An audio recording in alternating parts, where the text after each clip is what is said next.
Hi, I'm April Julian and I'm a cake artist, and I've made a special cake for Chickadee Magazine.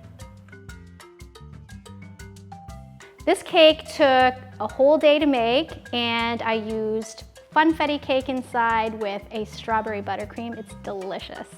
I covered it all with fondant, and it actually looks a lot like something that you can find in my house. A watering can, a birdhouse, a plushie, a rubber boot, and a plant. Which one do you think is cake?